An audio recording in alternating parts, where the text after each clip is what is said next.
What is up, YouTube? My Cowboys family here, bringing you guys the latest update on our very own Dallas Cowboys. And of course, as always, thank you so much for joining us here tonight. Take a second, hit like, subscribe, hit that notification bell, follow us on all social media at MyCowboysFamily, and of course, hop on the Discord link for that's in the description box down below. Yeah, guys, again, last night, took it off. Some information that really doesn't need to change things in Dallas, kind of things we've said literally the night before, on Monday night, we said some things that occurred and happened officially on Tuesday. So most of the stuff we knew was going to happen. We're going to discuss it, though, the fallout from that tonight. As you can see, number 95 no longer with the Cowboys and Jonathan Hankins.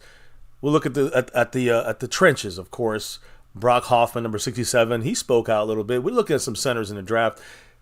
Kendricks, our only outside free agent, spoke today to another interview today. So some interesting tidbits there, and of course, coaching. McCarthy's the head coach.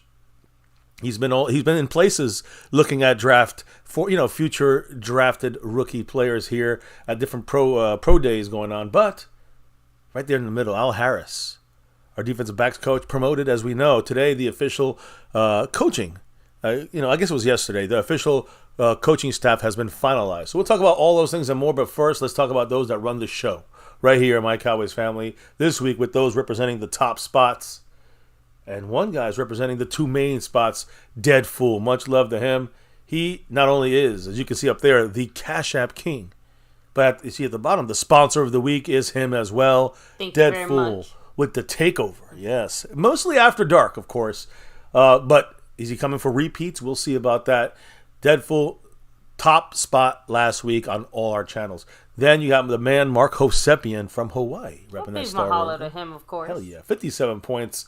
Just above that orange, not in the red yet, but right over that halfway point. Appreciate you, Mark Hosepian, and the gifting champion, none other than Jason Renfro. Much love to Jason Renfro, who dropped 3 last week. That was enough gifted memberships to win the thing. So appreciate him. Now this week, there is no membership gifting leader.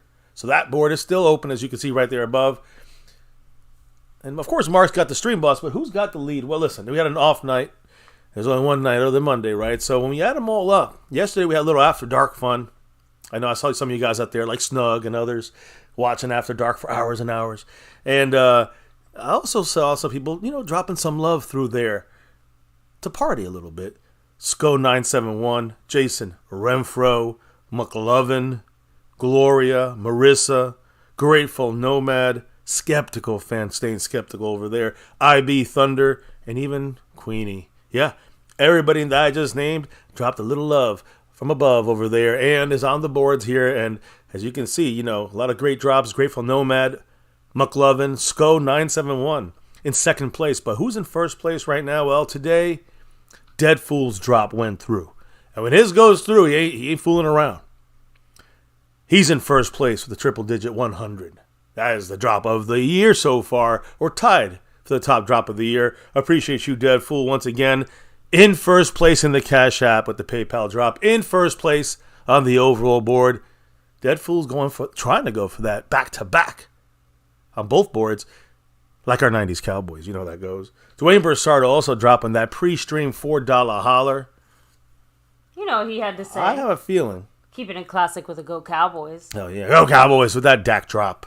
Appreciate you, Dwayne Broussard, as always. Keep repping that. He's always been repping. He's an OG repping that star over everything. So, again, much love to him. And I'm going to update the board here real quick. But we got, in a minute or two, I think I got to fix Dwayne Broussard. He broke a tie that he was in there. But there you go. Outside of that, there's different ways to drop the love here on MCF. And you guys probably know all the ways. There's a super chat. You saw Dwayne Broussard. You can jump in the membership. You can gift memberships. You can also hit the thanks button. Any video that's been posted or live stream that's been posted. But there's also 4 of the ways when you mess with that Cash App side, the crownage, which also, of course, is in the overall board as well, affects the overall board. But specifically, anything in the Cash App will count in these 4 categories, baby. Why don't you let them know them facts? Of course, you have the Cash App money sign My Cowboys Family, the Venmo at My-Cowboys-Family, the regular PayPal link, and last but not least, the Streamlabs link lets your comment show up on screen just like a super chat. Yeah. So we got that straightened up and straightened out. You guys know how to drop the love. There's also other ways, like, the membership. You got Navy, Blue, Silver, Star, and the Over Everything. 4 different levels of membership. But every month, everybody in the Star level and Over Everything level automatically entered into our monthly jersey raffle. So you guys all get a raffle entry. And this has been going on for a while. Star level gets 1. The Over Everything gets 2 entries. But then you also have a new way of getting in there. And that's the weekly winners get bonus entries. So, yes, for example, you see the Deadful taking over the Cash App board, taking over the Sponsor of the Week board. Last week it was the brand man, Jeremy Bramlett. Both these guys are in the raffle for the end of the month in March. So and then what is the raffle for? Of course, your choice of an authentic, stitched-in jersey, a variety of player style sizes. Yes, old or new. And you've seen us rep our very own here Yep. on FCF throughout the years here. That's right. So appreciate everybody in all the levels, but especially the Star and Over Everything level membership. That's right. With the nightly shout-outs for that crew as well, right? So thank you very much to Skeptical Fan, Jason Renfro, Lincoln Kane, Mary Alvarez, Marissa Sparkle, Andy Potched, Dwayne Broussard, The Lunatic, and Over Everything, Seabass. Seabass. And we will be hearing from Seabass around the same time of this raffle. So he's got one more appearance. When you're in Over Everything, you get to be on the show and converse about everything we discuss. Also, your own thoughts we ask of you guys when you are on the Over Everything level membership. Anyways, on that note, baby, as we are now appearing full-fledged in the house, who's in the house with us to discuss some Cowboy news, info, and updates tonight? Shout out to Frame Rippers. Hell Much love to you. Jason Renfro, of course. And yes, so the Star raffle you won recently, obviously that one is still, not quite there yet. Right, that's still going to be maybe a month or so. All right, it takes a little bit of time through Mosh. But yes, we have the other one, or 2, I think. I don't know if you have 1 or 2 that we owe you. I think it's 1 that we still coming your way. That one, that one is been shipped out. So you'll get it soon. Thank you very much, Rolando Rodriguez, all the way from South Texas. All good, Matt Batten. Just glad you're here tonight. Yeah. Even you, real shit. And all good, like I said. I just want to save more of that talk for the other type of stream. Yeah, real shit. Definitely wishing the best for real Jeff. Real shit stays away from After Dark. He's scared, I think, real shit. But go over there if you want to talk a little trash, a little shit. But yeah, Jeff, all support out for Jeff. And you guys, if you guys don't know, don't worry about it. If you know, you know. But yes, we talked about him on our other channel here, and got injured while on vacation. We've talked about that. We'll talk about it on the other channel, though. That's another thing. So I'm sorry, baby. Go ahead. All good. Brandon J, what's up? Much love. We have Daniel Berry Sports in the house. Rolling it back a little bit more here. Bruce got the toxic juice. Thanks for rolling through. Dwayne Broussard, the top dog himself. Hell yeah. Thomas Garrett, the superior Garrett. You know it. Stephen White, hello and hi. I guess Lee Side Herald wanted to come talk real football today, right? Mike Aldana, hello and hi, what's up? K Athlete, hello. Freedom First, looks like you were first tonight. So, there we go. Perfect. So, and yes, up? Jason, exactly. So, with that said, baby, much love. Let me go ahead, trying to roll through some of the comments here, just a quick comment or two, as I'm just fixing the overall board. And Frame Rippers, that's awesome. So, what so excited for you. He said, I just learned once I got my job, I'll be making bicycles. Hey, that's awesome. So, I'll have to hit you up privately there and chat about that a little more, but that is awesome. So, yeah. Matt Batten, sorry you're not having a great night. That does suck, but hopefully a little cowboy chat might cheer the spirit a bit, or I don't know. Not. When you talk Cowboys, right, nowadays, it ain't that fun. I agree. Unfortunately. So, because of the front office, Well, it's all right. We still have to keep it real. Yeah. So, let's roll. Even if it's not as fun to report on. Yeah, let's roll into this. Because I'm going to start off with a little bit of Jerry Jones. Even though we're going football, this is not even Cowboys. This is just Jerry Jones. The reason I'm mentioning him, he puts another $100 million into Frisco's, that's the city of Frisco's, Comstock Resources. What does that mean? It means nothing about the Cowboys. But basically, this new equity investment boosts his ownership stake in the natural gas producer to up to 67%, which, again, the reasoning for doing these things, okay, he's basically acquiring 12.5 million shares of the company's stock at $8 and almost 4 cents a share. It closed at $8.07 today. It went up 4 cents, but his purchase price represented the average closing prices for the last 5 trading days. His investment of $100.45 million boosts his overall stake in the company to 67%, and it will use the money to pay the bank debt that they owe when it purchased 200,000 undeveloped acres in the western Haynesville shale play. Basically $58.7 million.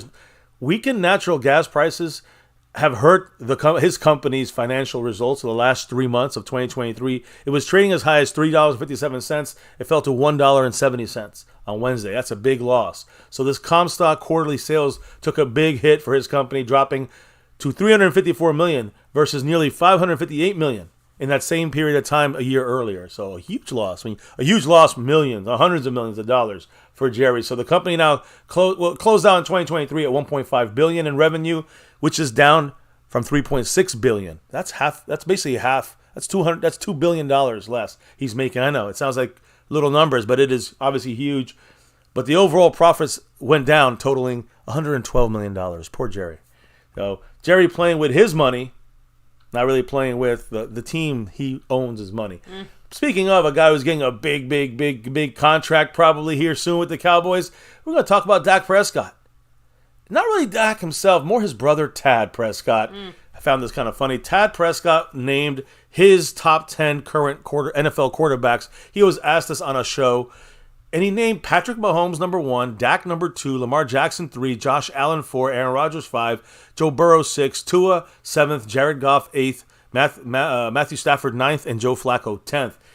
But after he was asked about Joe Burrow, after he got to Joe Burrow, he was asked about Jalen Hurts. And he said, Tad Prescott said when they asked him about, what about Jalen Hurts? He goes, quote, "You said quarterbacks, not running backs," end quote. And they all cracked up. Of course, Tad Prescott not even moved. I posted the short, so you guys missed it. Go check it out. But he said it without missing a beat. Didn't miss a beat. Just like, oh no, you talk about quarterbacks, not running backs. When you talk about Jalen Hurts, implying he's more of a running back than a quarterback. Haha, took a shot at him. Although I still am against all these players, family members going out there and just being in the media. I just hate it. But that was kind of funny. That was funny. And you know what's not funny? The $2 holler frame rippers, Mr. Voodoo Alpha dropped, slamming it down on the table. What did he say with that? J-Lou 2. Oh, wait. Another 2 for Mr. Voodoo. That's right. Frame rippers. Another 2. We got a total of Dak right now. 2 J-Lou's or 1 Dak. Either way, what did frame rippers have to say? That's what I was told to say by a main head. So I'm assuming, again, that's a corporate speak for I can't say what my actual job is, so this is what I have to say what it is. So kind of figured. But thank you so much, Frame Rippers, of course. Yes. Congrats as well. So I know you've been working hard at that for a while. Yes. And with the other $2 holler, he said the Cowboys need more cowbell and juicy fat guys now. Yeah, without Hankins, which I was telling you guys this on Monday. Last week I told you guys he was talking to Seattle. Where do you think he ended up, guys? Seattle. So, yeah, not happy about that, but what can we do at this point, right? Well, Frame Rippers, instead of more cowbell, we got more Tad Prescott. That's the switch. That's the way the Cowboys love to work. That's the way the Joneses love it. You know they love it. They love to be in the media in any way, even if it's family members, of the players. I appreciate the list, too, because... Again, he kept it real enough by putting Mahomes first and not pretending, But he put Dak second. But he also, I was going to say, Lamar, he also Voodoo's was favorite. The family and put him second. Yeah, but then he said that by putting Lamar Jackson third, it kind of weakens his argument for Jalen Hurts. Which is Frame Ripper's comment about not now. He didn't, but he always comments about the fact that Lamar Jackson's a running back, not a quarterback. And that's what Tad Prescott was saying, not about Lamar, but about Jalen Hurts, which maybe you could say about both of them. Maybe, right? Either way. A little humor to kick off the boring financial stuff from Jerry Jones to kick it off with. But as we get through that, let's get to some NFL news now, some real NFL news, and we get past the fun and games. That's the only Dak talk tonight, unless you guys drop love and we bring up that conversation. But right now, it's going to be about certain players, other players not named Dak Prescott, and about the new rules right now in the NFL that are maybe coming to fruition. And that means in Orlando, sometime in the next couple of weeks, at the end of the month, the owners are meeting, and they're going to try to figure, at the end of this month, they're going to kind of maybe finalize some new rules in the NFL. So We talked about some of these the other day. Oh, by the way, that was Frame Ripper's 20th super chat on the live stream. Yeah. I didn't realize that. Yeah. The potential future of the NFL kickoff is up for changing, and we talked about Bones. Yep. John Fossil, big part of this. I'm not gonna go through that whole thing again, but basically, league owners are expected to vote upon this this month in Orlando, Florida, in the team meetings, and it's basically they're starting.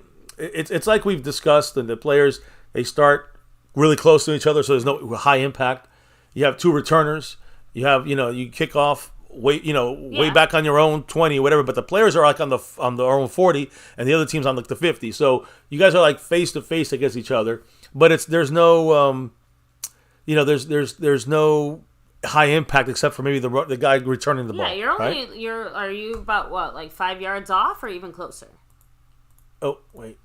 You are looks like 5 yards separating both guys. So just like the XFL, which again Bones has been studying this for 2 years.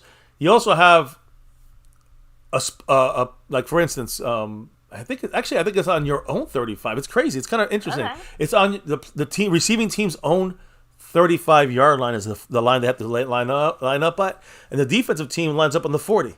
So there's not even that much room for kickoffs have to be timed. You're just not booting them out of the end zone. You got to actually place them because there's a landing zone where if it goes between the 20 and the goal line, that's where it stays.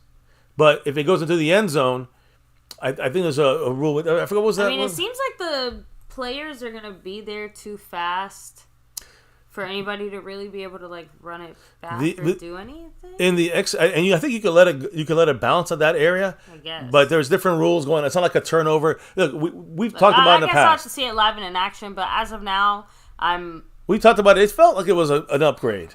I think player safety in mind and also making it interesting, making returns possible. And it worked in the XFL. It worked to have a lot of kickoffs and have them healthier, not having injuries. So, I agree. I just hope that it doesn't turn into one of those situations where, let's say, it doesn't quite work out the way they want it to, and they just throw the whole thing away instead of trying to fix it. And I'm going to say, be honest, they might only incorporate it in preseason this year. They might only incorporate it at certain points, and then give it or maybe just have it a 1 year test run, which may happen as well. I'm not opposed to a preseason test run. Yeah, we'll see. I mean, but it means it won't be good till next year. They can't change it, to start the season off. Test run for just preseason, and then maybe next year it becomes official through the regular season.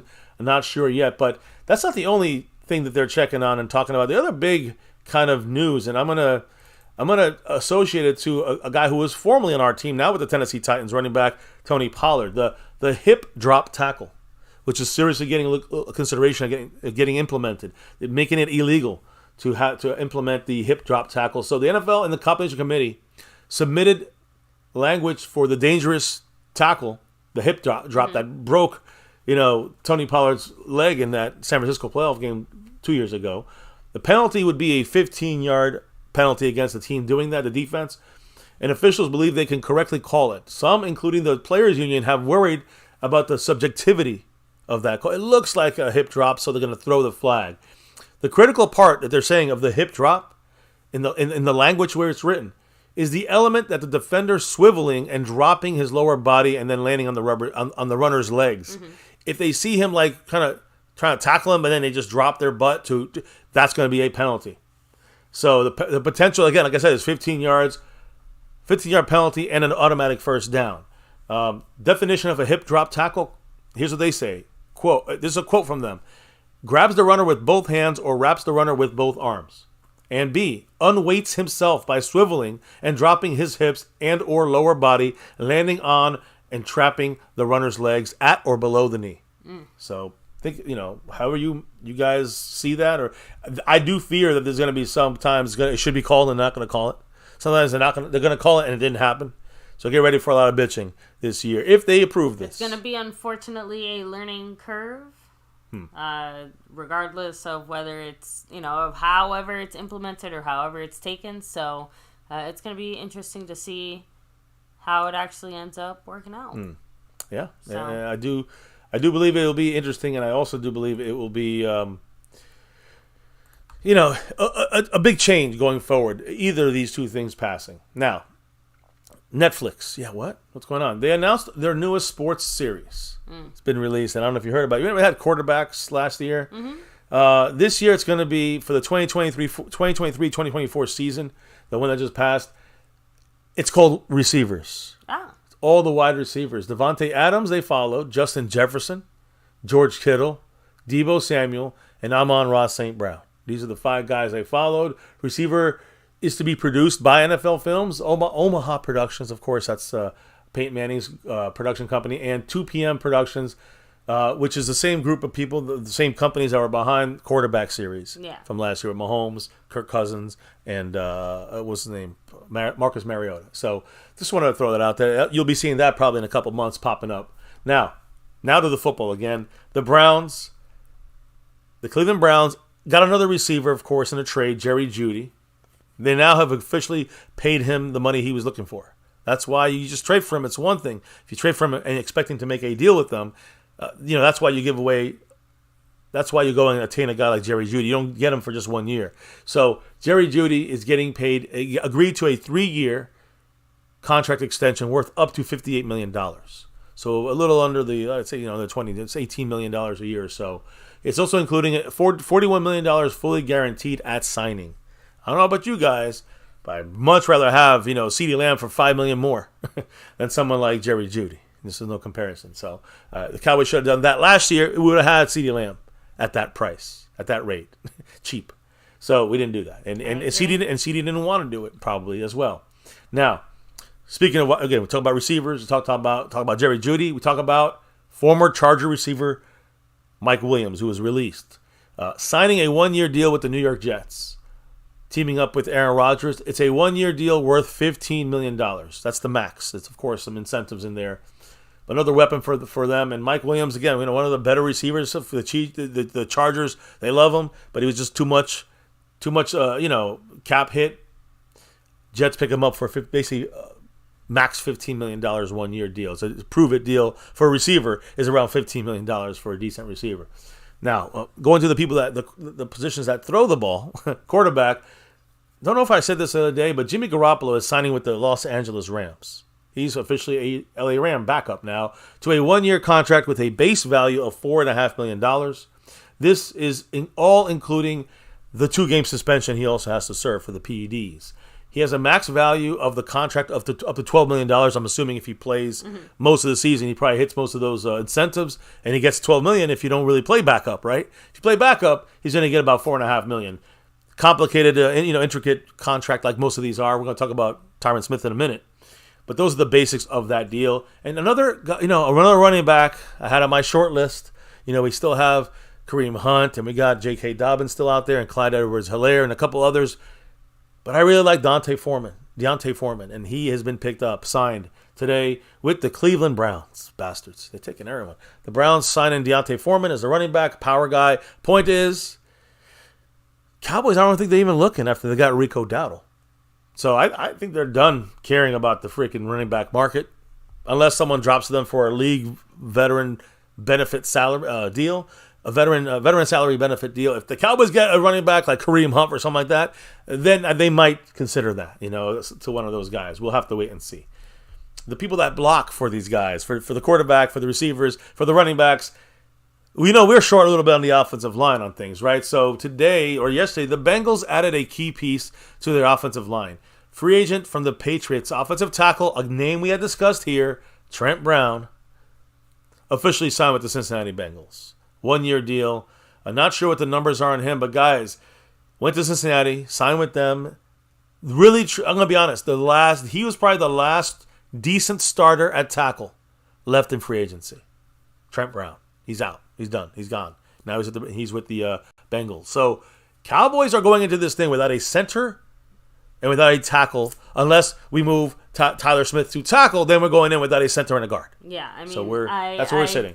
Don't want to be overly negative, but it feels like a mistake to head into the draft, depending on only the draft, to fulfill all your needs. Yeah, there's not enough draft for the team. There's not enough draft picks to fill the holes. It doesn't seem like that's possible at this moment. Yeah, and then I talk about center, which I think there's many more viable centers, that are around, I guess you could say, or maybe guards. So, but there's one of the guys I kind of liked was Evan Brown, and veteran center signing with the Cardinals today.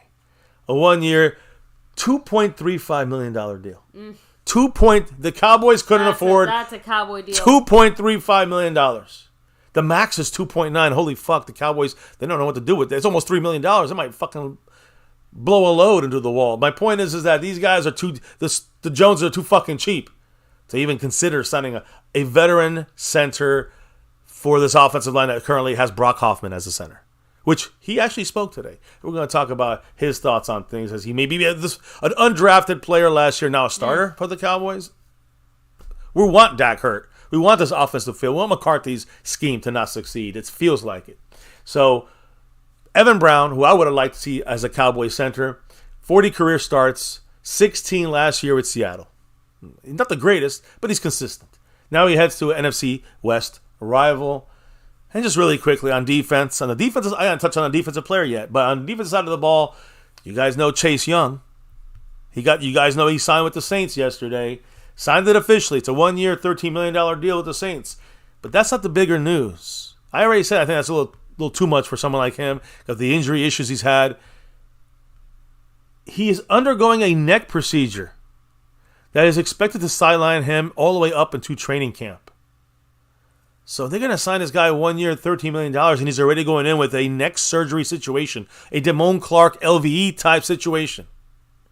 Good luck, Saints. I would never have paid that. The expectations is that he'll be back for the season in time.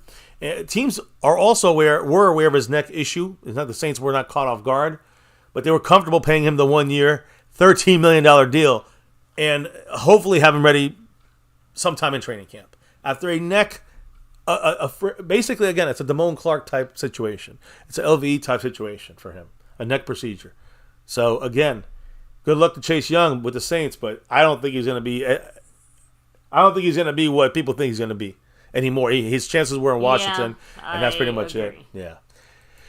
Now, what about our Cowboys? Well, let's start off with one guy that we lost last week, Tyron Smith.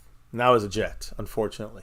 I do have a couple of last things I wanted to break down about the cheapness of this front office, about the way that this front office kind of doesn't know how to, I don't know, they don't know how to do things. Let me put them up here. The Cowboys, first and foremost, did finally put up a very deserving video tribute to honor Tyron Smith in his 13 years with the Cowboys. But his signing with the Jets became official on Monday. He signed it. Here's the deal for the Jets. And they didn't think he was going to take this. 1 year deal, $6.5 million is the fully guaranteed kind of base value there. Mm-hmm. He gets another up to $5.7 million in first play time incentive. What does that mean?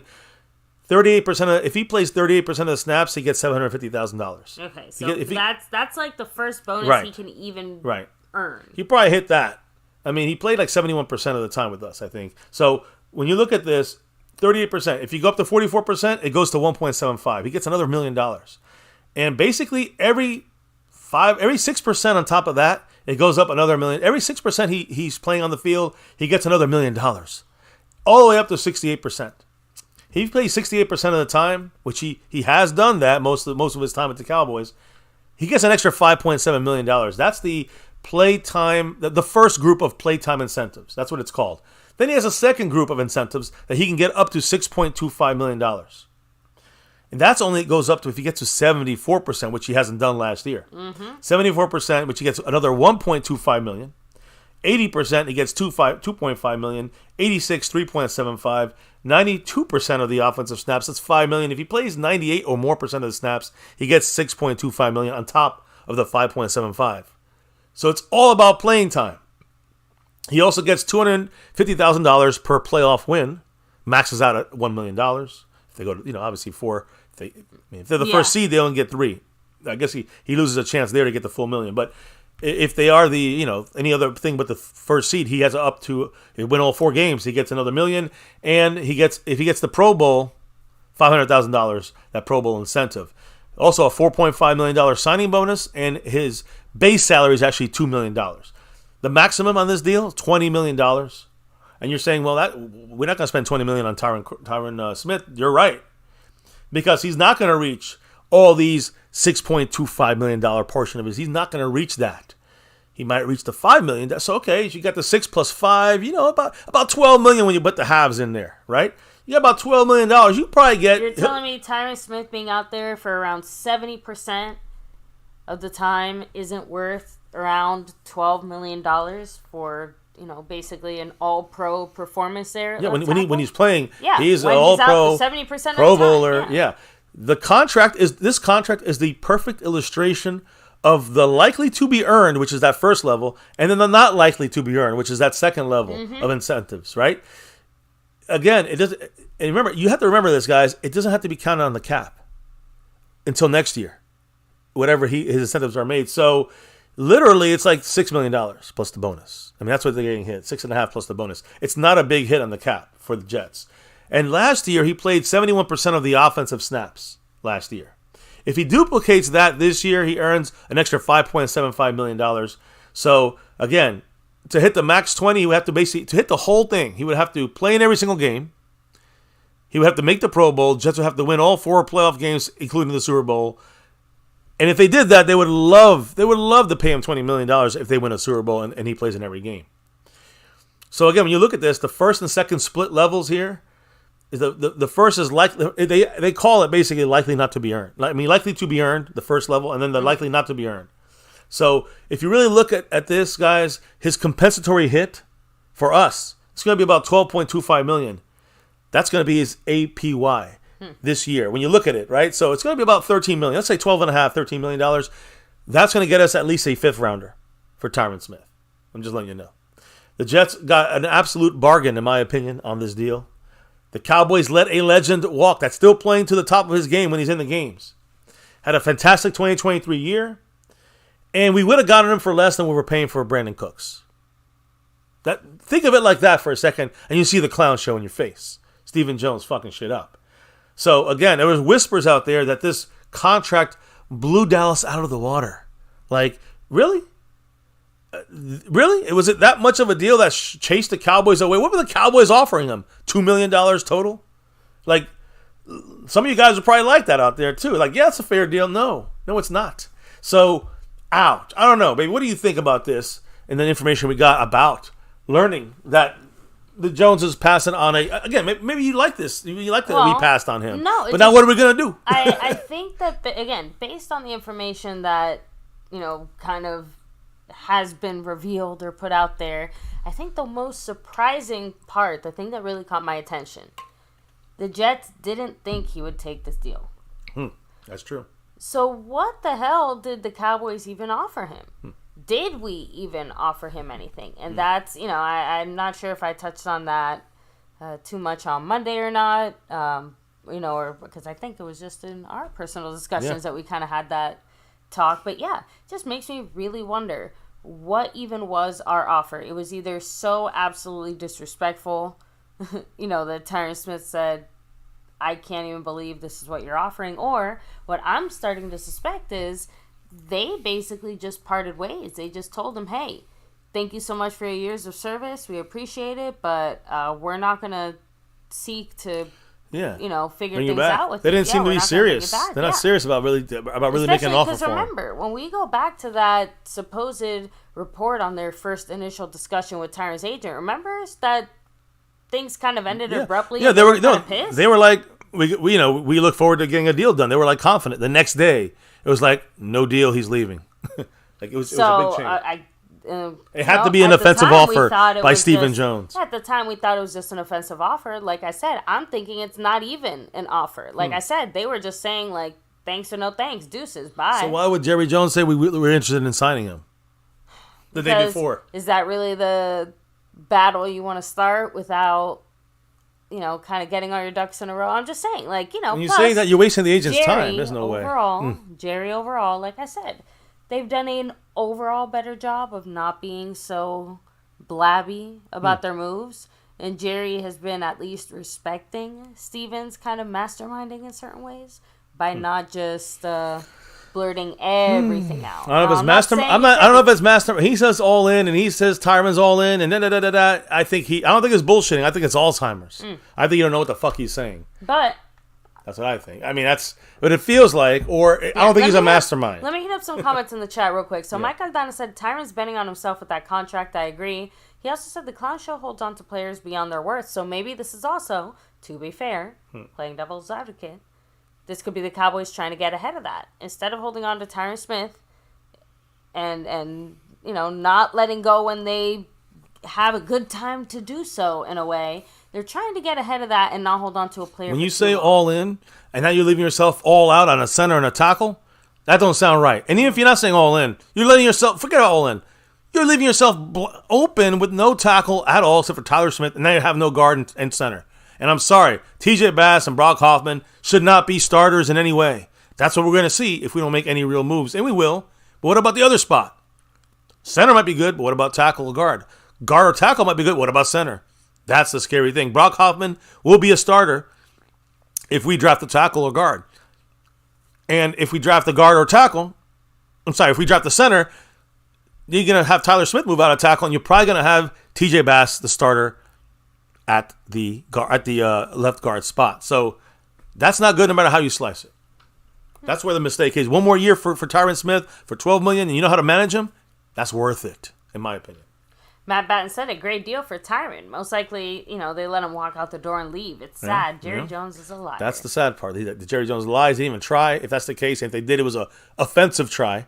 And, I don't blame Tyron Smith. But that deal is something the Cowboys basically did last year with him, and they would not redo it, even though it was a steal of a deal. The Jets got a steal of a deal. We had one last year, and the Cowboys chose to just say fuck you to a Hall of Famer that still can perform Hall of Fame like when he's on the field. That's all. I mean, if he was shitty, I'd say, all right, we can let him go. Or, he's still got enough. We can have one more year with him, and it keeps us afloat until next year's draft. Calvin Richard. Dropping that 5 on it. Woo! Thank you so much, Calvin. I appreciate you. Much love. You know what he had to say? Hit me with it. If this keeps up, we'll have the first pick in the draft. I'm laughing, but I don't want to laugh. And we'll get it the organic, gluten-free, non-GMO way, right? The only way you can, by earning it. And every single Dak hater say we're going to grab a quarterback. We grab a quarterback, and the guy sucks. And the guy is Paxton Lynch. Then everyone's going to be like, but I love Dak. You know what I mean? That's what always happens. It happened with Romo. I know. Let me keep on. Hit him up. Much love, Calvin. Calvin breaking a tie, I think, yes. or moving up this board for sure.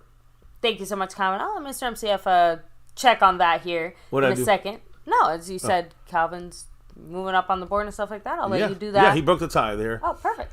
So by the way, not sure if you meant that sarcastically or not, No Town Cowboy said, if only the front office was as wise as you. I'm going to assume that was not sarcastic. Oh. Right? Well, even if it was. That's what I'm saying. I'm saying, yeah, they should be as smart as us. I say, they're not. But the answer's still the same either way. So, exactly. Thomas Gary saying these two damn Muppets are always fucking things up. I'm telling you. It's like they almost do it on purpose. By the way, and Seabass said, final 2 comments here, and then we'll kind of keep it rolling. He said, when I said, hey, there's not enough draft capital, nor the Joneses do not act in free agency, we are fucked. I was crucified in here, but I digress. Yep. So we agreed with you. Draft capital to trade, there's not. There's not enough. Said, me and my GSD agree, MCF. GSD. Not sure what GSD is, but agree. Seabass. Let me know. I have to figure it out. Now I want to know what it is. Oh, good. But anyway, toss it back to you. Steve S., what's up? Much love. Even you, MD, I guess. I wanted to show this. Draft picks wise. So we're done with Tyron now. Mm-hmm. That's all our draft picks right there. I know we have 7 of them. But the first... German Shepherd, okay. I kind of figured you were talking about a dog for a second, but I'm like, I don't want to assume... So you look at our talk about draft capital. We got a first rounder, a second rounder, a third rounder. That's normal. We didn't have a 4th rounder, a 5th rounder, or a 6th rounder. We only had those last 2 7th rounders there. Basically comp picks. But we got comp picks to give us a 5th and a 6th. The end of the 5th round, the end of the 6th round. So between that 3rd round, the end of the 3rd, we basically got to go 2 rounds before we pick again. So... We have 7 picks, but again, after day 2, it drops low. So it's going to be something where the Cowboys have to hit on these picks. What I would do, understand what this is only if the Cowboys actually have some balls, I would trade down a couple of these picks and collect a couple more. The way the Cowboys like to do it. And that's the way they're successful, like picking more and throwing a lot of darts at the dartboard. You hit a couple bullseyes. Last year we didn't hit any. So that is something where the Cowboys may have to, maybe take a chance, trade down three or four spots in the first round, still get your guy, and pick up another second rounder or third rounder. That would be smart. That would be what I would do. You know what I mean? Just go with that. You go back a couple spots, maybe still get Graham Barton from Duke. And there's your center guard combo. Done. Deal. Done. You're good. And the interior. And you just picked up another third rounder. You can grab yourself a tackle. You can grab yourself, any of these guys that you can maybe move into that eventually. Or you can grab a tackle in the second round and then grab that linebacker with the bonus pick in the middle of second and third rounds. I'm just saying, like, that's an option if you trade back just a couple of spots of that first round pick. Just saying. Now, if someone dropped that they really love, then I guess grab them there. That's that. No, I was just going to ask. Well, yeah. It's okay. You kind of answered already, so all good. Oh, all right. Caught up. So, a couple other guys we got to talk about here, maybe, as we finish up today in Cowboys, right? A couple comments and stuff at the end, some draft stuff. But let's finish up the day in Cowboy moves, because there aren't many in the last 2 days, but there were a couple almost moves and one move that went through. Let me start with the guy we released, Michael Gallup. We're trying to trade him to Carolina. Last-ditch effort. There was no trade made. We know that he went to the Panthers already for a visit. He left without a contract. So tomorrow he is scheduled to visit the Baltimore Ravens. Remember, they went. Odell Beckham, left Baltimore, looking maybe to go to Mahomes in Kansas City. But Gallup is looking to maybe replace the Beckham spot there and going to Baltimore. That's going to be a big downgrade, I think. But I wish the best to him. He's not signed. He's just visiting. He visited with the Panthers. He visited with the Ravens. He's visiting with them tomorrow. So we'll see what happens. Maybe he'll be signed tomorrow by the Ravens.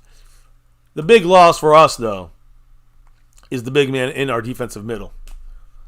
Formerly number 95, formerly on our team, formerly wearing that star, nose tackle, interior defensive tackle, Jonathan Hankins. And like I said, and I hate to be right, but he had put a post up, and I don't think anybody reported on this, but he had put a post up I saw, and I talked about this, I think, on Friday or whatever. He said, on Friday, let's say there was a post that said he was thinking of seeing Seattle. The next day, he put a post up on his personal site, on his personal Twitter, and he said, some free agent news coming up. I'll let you guys know soon. Everyone in the chat was like, oh, I can't wait. He's coming back to Dallas. That's great. I was the only one that said, I'm pretty sure Seattle is the team that's picking him up, but I hope I'm wrong. I said it on here, said it over the weekend, said it on Monday. Tuesday, they proved me right, unfortunately. Jonathan Hankins officially signed with the Seattle Seahawks. I think it's they have to get the deal still kind of ironed out, so I think it's officially going to be signed tomorrow, but he's expected to sign with them officially. Both sides were interested, of course, in each other. Seattle picked up, but the Cowboys were also supportive. Listen, the word is the Cowboys were interested in picking him back up. Well, the Cowboys were involved in talking to him. That's what's being said, but the Seahawks officially offered more money.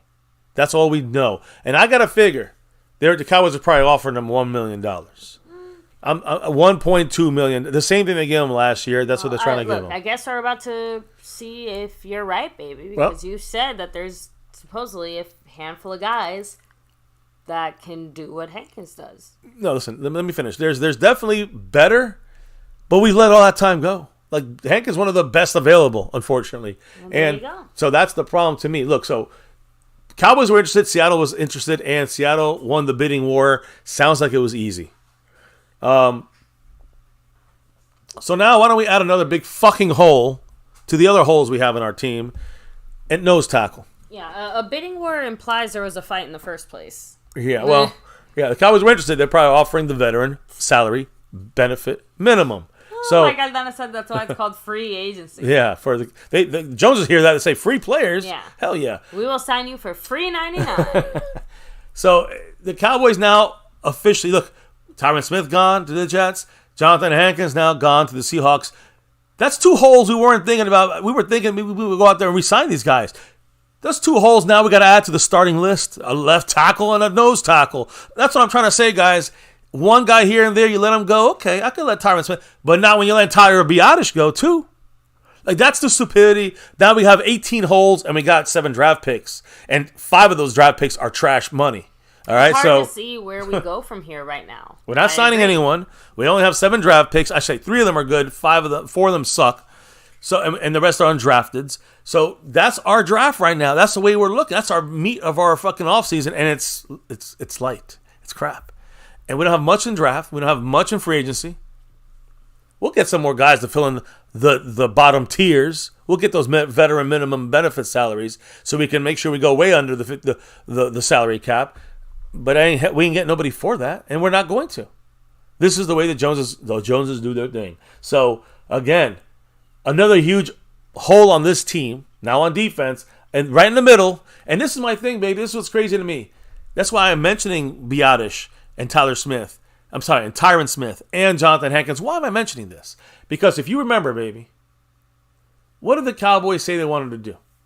You know, most teams are trying to fix holes on their roster. We are making new holes on our roster. This is number 1, right? So a lot of people are getting sick of this shit. A lot of people think that maybe the Cowboys saw Hankins as a declining player, which he probably is. He's had 3 straight seasons with a PFF, analytical run defense, the grade of 52 or worse. So not a great run stopper by grading. But again, as I say, he does his job is not going to show up even on the analytics. He takes on double teams and lets the linebackers do the duty. And when LV was there, he had 14, 12, double-digit tackle games whenever Hankins was there because Hankins took up 2 blockers and LV got the stats. So I don't even that doesn't bother me because Hankins still would do that for the guys we have now. He would do that for Eric Kendricks if we had him on this team. Now who's going to do that? Not Mozzie, not Osa. They don't play that like that, guys. They just Almazi ain't shown it, and Osa is not. He's a 3-tech. He cannot play nose tackle. So I'm curious to know what we're going to do with this. The Cowboys already drafted it last year in the first round, so we ain't going to draft anything high this year, and we ain't going after anybody in free agency yet. So what's the plan? T.R. Tart's still out there. Get his ass. He's an upgrade over Hankins. The Cowboys, they're probably fucking jerking off in the corner. They ain't doing shit about it. They're just going to watch Jonathan Hankins, their only target, walk out the door. We'll just walk the fuck out the door. So I'm curious we're going to stick in Queenie in the fucking middle. You're gonna stick in 4 players and tie them up and act like they're 1 player and stick them in the middle. I mean, what the fuck the Cowboys gonna do? There are 3 players in a trench coat. I'm telling you, it's gonna have to be 1 jersey. Let's get 3 guys in there and just fall forward.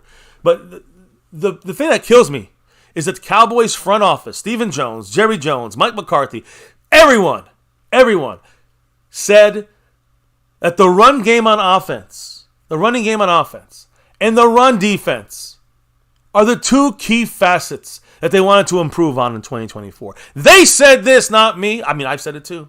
But they said this. They claim this. This is what we got to improve on this year. Their task is to achieve, right? They're doing this. They're trying to do this task of improving the defensive line, stopping the run, improving the offensive line and running back. What do we do there? Exactly. Because we just Pollard's gone, so we got Rico Dowdle back. That's the answer for the running game. We lost 2 offensive line starters. There's more answers for the running game. You know, Biotish and Tyron Smith. And on the defensive side of the ball, we lost Dorrance Armstrong, whatever. LVE from retirement. We got Kendricks back, all right. And then we let the run-stopping, centerpiece that helps slow down the run in Hankins, we just let him walk out the door with no plan B. Like, I don't care if he goes. That's not about Hankins. It's about the mindset of the front office. They're not even interested in trying to fix the unbelievable hole that we had in the middle of this team for years. We got a little bit better fix with Hankins, and then we let that little piece of stoppage go. So it's not that he's not the end-all be-all, but there's nobody left out there. Nobody the Cowboys are trying to get. If you were telling me the Cowboys are trying to get T.R. Tart, I'd say, boom, all right, fuck you, Hankins, go. We're going to get this guy. We're going to be better in the middle. If we do that, I'll be happy.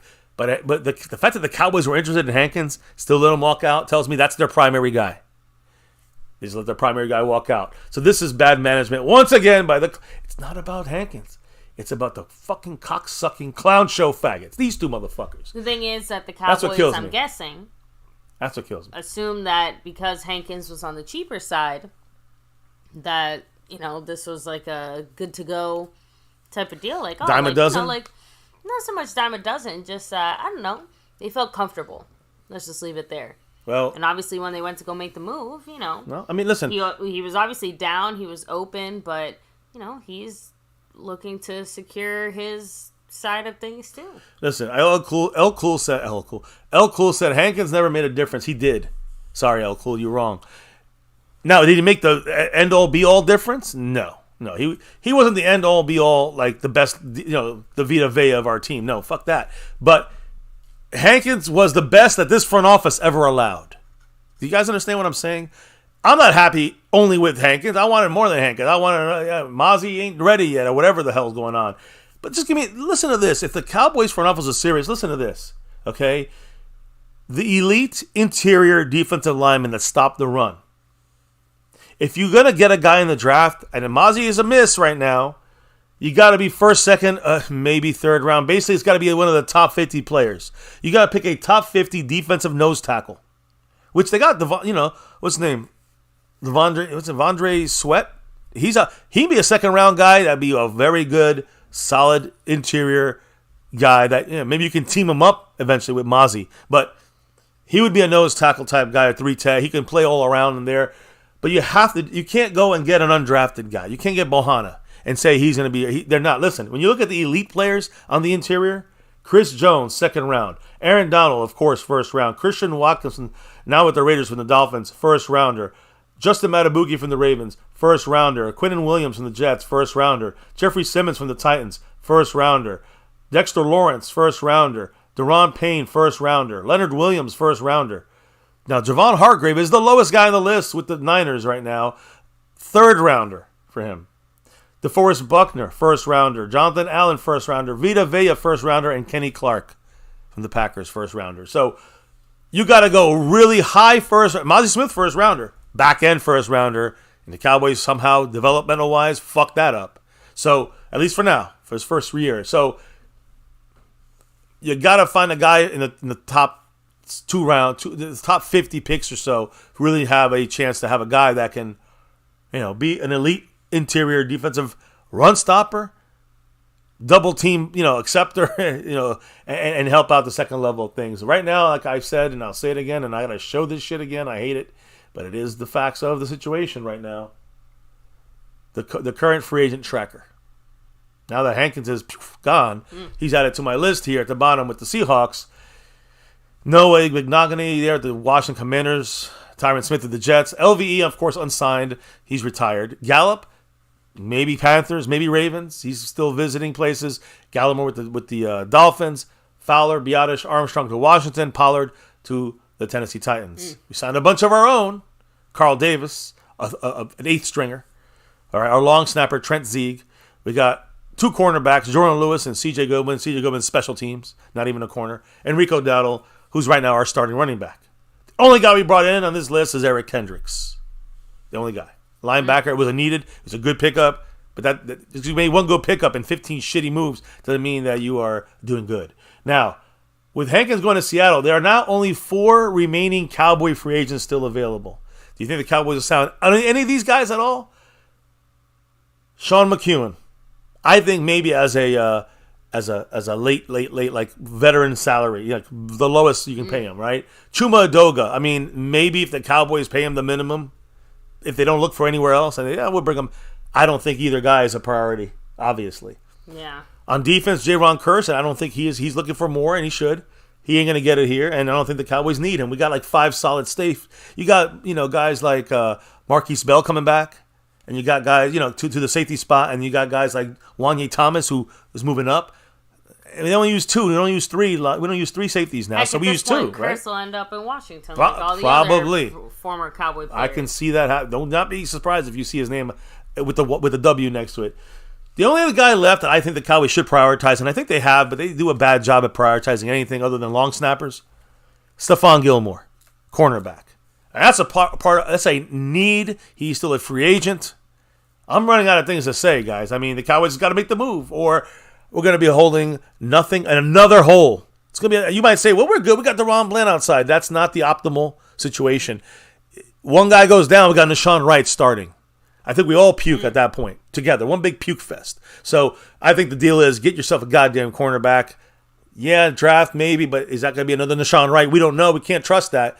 So we're going to have to go with a solid corner. Stephon Gilmore has been here, solid corner, can play on the outside, moved around Bland back to the nickel cornerback spot where he's best at, and then you got Jordan Lewis as the backup. Anyone goes down, we got the pieces to fix it. So right now, we don't got anything to fix anything, and we got guys out of position in a way, a little bit. So while all this is going on, guys, all these lost players and nobody really bringing in, what are the Cowboys front office doing? We've tracked their goings and comings, right? Yeah. Well, the ACMA Awards, American Country Music Awards, they're coming to the Dallas Cowboys. Yes. They're coming to the Cowboys headquarters in Frisco, Texas. They're kicking it off. Parker McCullum is going to headline a charity concert at Top Golf at the Colony on May 15th. That's awesome. Awesome stuff they're doing, right? Do you also see maybe why the Cowboys are too busy? I know they got other people that can handle this, but why are they literally doing anything but football right now?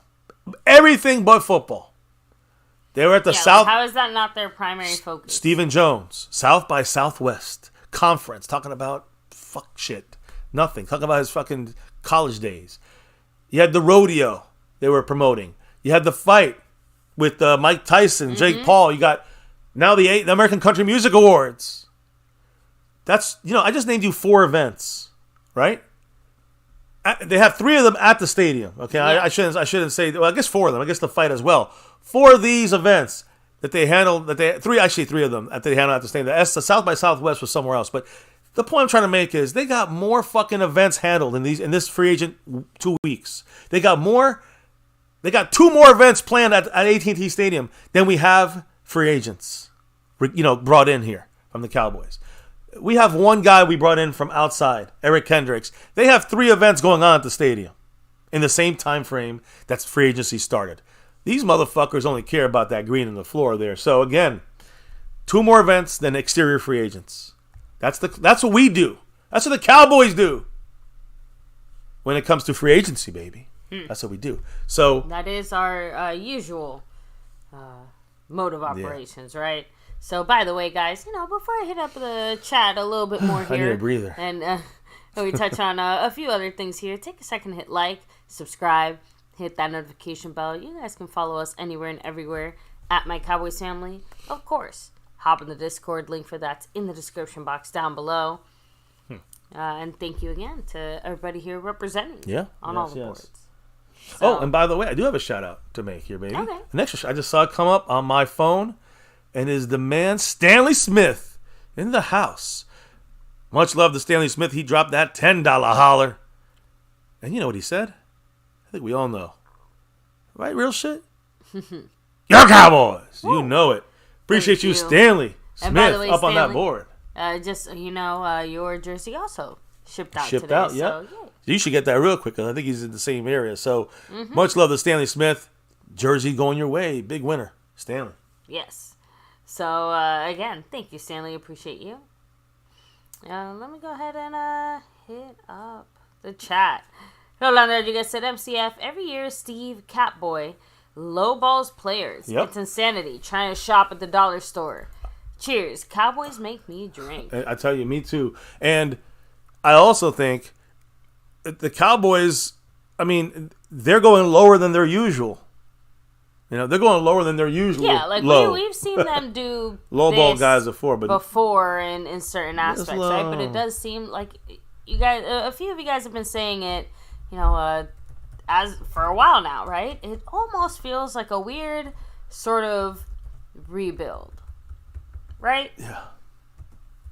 And that is kind of an odd statement to say, considering that it is extremely likely that we're gonna put pen to paper for CeeDee Lamb.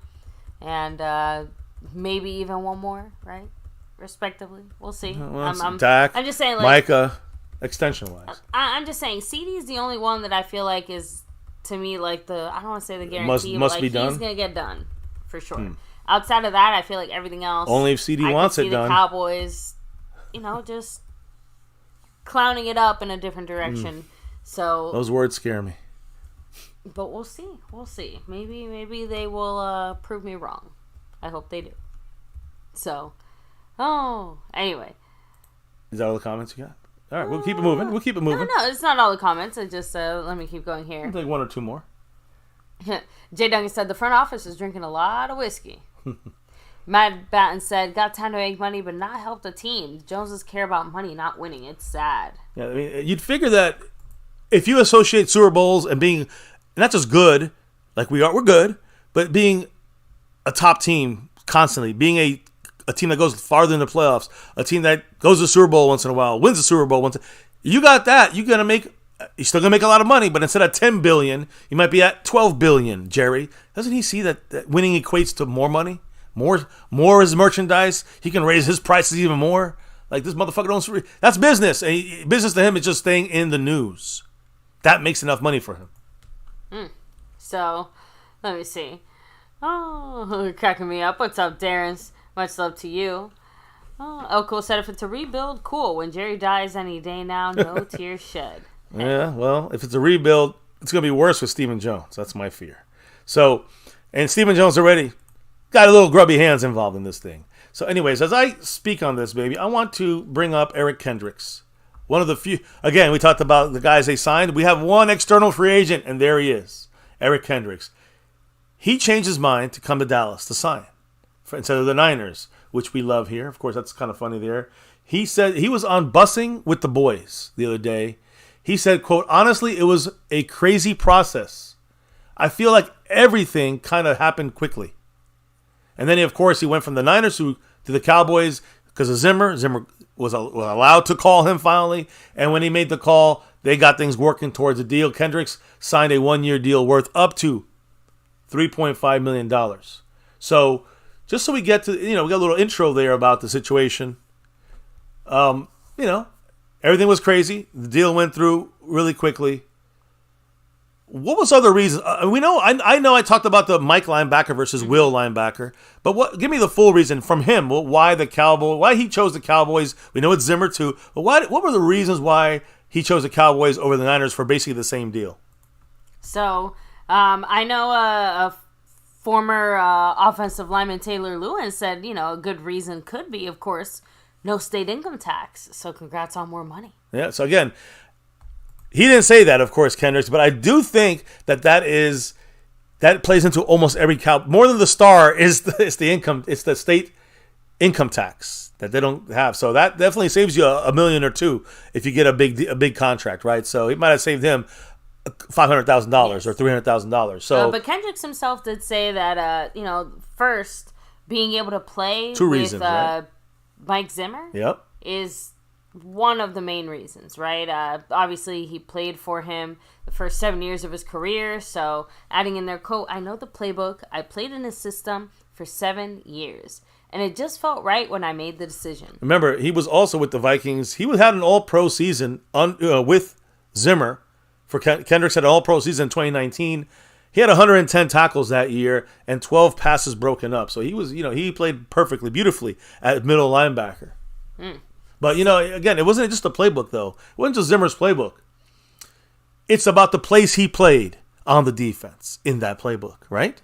The middle linebacker versus the will linebacker. Yep, he added in there at Mike, you're in the center of everything. Generally, most of the time, you're right in the center, and you have a balance of both worlds on both sides. Whereas Will, you kind of get segment to a partial side. I'm used to having everything kind of crossing and mixed matching. See, we need a guy that can adjust to the crossing and mismatching. I think most of our guys will play Will with less problem than the Mike, where everything is a little more confusing, I guess you can say. He's used to Zimmer's defense, and he's used to the crossing. Problem. Exactly. Kendricks is used to the crossing, crisscrossing players in motion and flipping guys. He knows how to run the defense, especially Zimmer's defense. This is a match that's truly better than even like the signing or the player name is. This is a great mix here, I think. But again, he continued about explaining the Mike versus Will, middle linebacker versus weak side linebacker. He said, I didn't want to be... No, sorry. Not saying I couldn't have... Yeah, you got it there. Not saying I couldn't have learned Will and it wouldn't have been challenging for me, but I think at this point in my career, I want to play fast and play physical, and I don't want to have to think and learn a new position. It made sense. I didn't want to be in a situation where I was playing a position all year and then had to potentially switch to another position and rotating in and out. I wanted to be on the field. I want to make a difference. I want to make an impact, and that's why, ultimately, I had to make a change for myself. And that change from the Niners to the Cowboys is a great move. I don't know if it's a great move by the Cowboys. It's a great, I don't think the front office made the move. I think the move was made by Zimmer when they allowed to talk to him. I think the move, by Eric Kendricks is smart for him. If it was the same money, of course, we're talking about the state income tax, so that's going to be a little more money in Dallas. But even if it was a little more money in San Francisco, he was going to be playing Will, the weak side linebacker, and he could have learned it, but he would have been more efficient in two things, at middle linebacker and under Zimmer. Yeah. So those things are now, kind of been figured out. That we got the information, the story behind why Kendricks switched from the dark side, from the evil side, from the Niners side, and came over to the right side. Dallas Cowboys, that star over everything. So, So, what's up, McLovin? Hey. Much love. Hope you're doing all right, by the way. Yes, I actually sent them. I hope you got the email I sent them earlier today. Yeah, he's going through some stuff. So, I hope that he's doing okay. Send your best wishes McLovin's way. So, yes. Double R, shout out to you, by the way. Much love. Let me see. Rolling back here. So, Oh, here you go. He responded to the email. Okay, thank you. Okay, perfect. Thank you, man. I'll check it later. I was just rolling back on the comments, and I just saw that one. Perfect timing there. So, Apocalyptic Cowboy, by the way, said our long snapper will lead us to a championship. He's leading the way. Our first signing. Hey. This offseason. Well, actually, it was Carl Davis, who's our through special teams, all things are possible. So, oh man. Matt Batten said, Jones think y'all dumb. You can't see he's in rebuild mode. Yeah. Oh, it feels like it. It feels like let's lose on purpose mode. It doesn't feel like a rebuild. It feels like let's lose on purpose. I know. And let's see how bad we can make Dak look. How bad can we make Mike McCarthy look? How bad can we make Zimmer look? It just feels all fucking janky. I hate it. So, anyway, back to you, baby. Yeah, let's get to the coaches real quick, baby, because obviously very important. I've always been very hard on the coaches, especially with Garrett there. So now the Cowboys today I have announced their 2024 coaching staff, and we know most of the position coaches already. We know everybody kind of is in the same spot as some replacements we already know. There's a couple little titles that are switched around a little bit. One of them's right there in our front thumbnail, which is Al Harris. He's the headliner here in the sense that he's now went from a defensive backs coach, like a cornerback coach. Now he's officially a defensive backs coach and the assistant head coach, which, we already discussed this. He's assistant head coach to Mike McCarthy. So I'm assuming they're getting him set up for some interesting, upgrading in his coaching career here. And I think in a year or two he could be, maybe becoming the defensive coordinator somewhere in the NFL. So great promotion for Al Harris. He actually spoke about that in a minute. We'll get to that. But Scott McCurley, who's our linebackers coach, baby, this guy's been our linebacker coach since McCarthy's been here. Mm-hmm. He hadn't done shit. Like, I'm just saying that in the sense, not that he hasn't actually done anything, but he holds the bags. And then someone like George Edwards, when he was here, would be the coach, even though he's a senior defensive guy at the time. He's senior defensive associate. He was a linebacker coach. He was actually a linebacker coach in Minnesota. So he was really he was the overseer of the coaches, but he basically worked in the linebacker side for 2 years with McCurley. McCurley's still a linebacker coach, but now it's the same situation except now you have Paul Gunther, the new guy we brought in, the run game coordinator. Now he is working with Scott McCurley. McCurley is basically under him. Even though he's a linebacker, he's a linebacker coach by name, McCurley, entering his 5th year. Done shit. He's done nothing. It's been George Edwards. It's been Dan Quinn. It's going to be, Paul Gunther, who's going to be, and again, run game. That's what I like. Run game coordinator for the linebackers. I like that because that means we're going to work with the defensive nose tackles and the interior defensive linemen and the linebackers in tandem to stop the motherfucking run, which is the one thing the Cowboys were horrific in now and in the past. Mm-hmm. So we got to fix that, and that's why McCurley, he's the assistant linebacker coach in my mind, even though he's the linebacker coach. Robert Prince, this is interesting, baby, because who's our defensive passing game coordinator? Last year was Joe Witt Jr. Yeah. We all thought it was going to be Al Harris. Al Harris got the assistant coach role there. Yeah, But he had a different promotion. Assistant head coach. Yeah, but Robert Prince, you know who he is, right? He was our receiver coach. He is our receivers coach. He is our receiver coach, I should say. He's also taken a promotion as a defensive pass game coordinator. Now that is weird to me, listening to this for the first time. No Joe Witt Jr., so now that Joe Witt Jr. role is taken over by a wide receiver coach named Robert Prince. Now he knows receivers, the passing game. Maybe he was a defensive coach in Fresno. So where did what's his name come from? I guess LVE and Moore. Boise State. He was there at Boise State with Kellen Moore. Like they would work together there. So I'm assuming that Robert Prince has some kind of defensive help here. I mean, it's going to be weird to me to see that. To me, it's strange. I saw Patrick Walker answering questions. He answered it very strangely. He said, last year was Joe Witt Jr., now it's Robert Prince. But the question is, why is there an offensive player? Why is there an offensive coach doing this? Yeah. I don't understand it. I don't know. So that's something that's kind of like in the back of my mind. We'll probably get more information on that in the near future. Is it like one of those things where they feel like because they're an offensive coach, they're going to have an offensive mindset to seeing things? Kind of like that Romo factor where the Romo can figure out the defensive plays, before, figure out the offensive plays on the defensive side, maybe, but I don't know if Prince has been known to be that guy. It's just a strange flex. I don't disagree. Know. I'm just saying, like, that's the only thing I can think of as of now. Other moves, Ryan Feder has added his name as an assistant quarterback coach to his title. Chase Haslett gone from assistant tight end coach to passing game specialist. I'm assuming that's on offense. And then Cannon Matthews is now the safeties coach, a role he had in 2022. When Joe Witt was limited a little bit, he was able to jump in and do that. Now he's doing that full time as a specific safeties coach. And that's it. That's our special teams. We know some of these guys. Everybody else is the same. Everybody else is the same.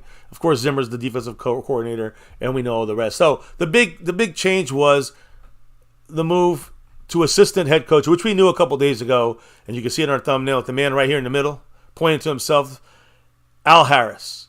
Al Harris. Now, Mike McCarthy spoke about Al Harris. Al Harris officially now promoted to assistant head coach / defensive backs coach.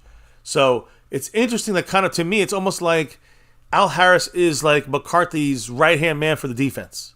Like he's going to talk to Al Harris, who's going to be kind of conversing with Zimmer and the rest of the crew, kind of getting the stuff to him as the assistant head coach. I mean, that's a big role, assistant head coach, a big title to put on your resume. So what did Mike McCarthy say about Al Harris and his abilities to what he's going to be doing as assistant head coach?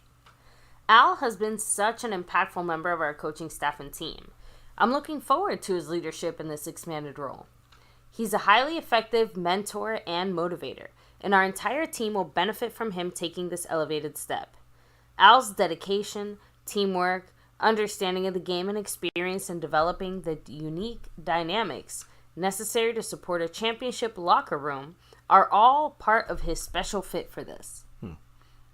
So, and by the way, Al Harris actually had his own response there, saying, I appreciate Coach McCarthy and the Cowboys for entrusting me with the responsibility of assisting the head coach in our pursuit of winning championships.